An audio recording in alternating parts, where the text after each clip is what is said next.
রোজা ফাসিদ হওয়ার কারণ। রোজা কি কি কারণে রোজা ফাসিদ হয়? যেহেতু বর্তমান রোজার মাস আমাদের সামনে, এই রোজা যে আমরা রাখবো, এই রোজা কি কি কারণে ফাসিদ হয় সেটা ভালো করে সবাই শুনবা। এদিকে দেখো,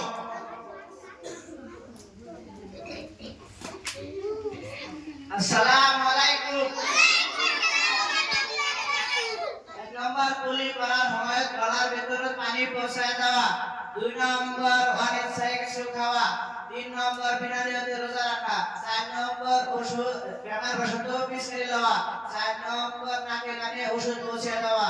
6 নম্বর বেমার বশত ওষুধ খাওয়া। 7 নম্বর রাতের ভিতরে রক্তের গিলিয়ে ফেলা। 6 নম্বর মুখ পুড়িয়ে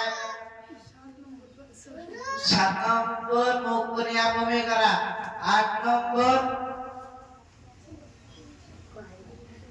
কই দাও, নাম্বার বলেছি এমনি কও কও।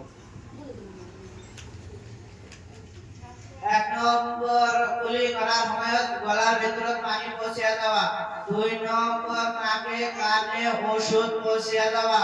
3 নম্বর বিনা নিয়তে রোজা রাখা। 4 নম্বর দাঁতের গোড়া দিয়ে রক্ত বাইরে না গিলে ফেলা। 5 নম্বর মুখ পুড়িয়ে বমি করা। 6 নম্বর রাত মাসে মনে করে সকালে সেহরি খাওয়া। 8 নম্বর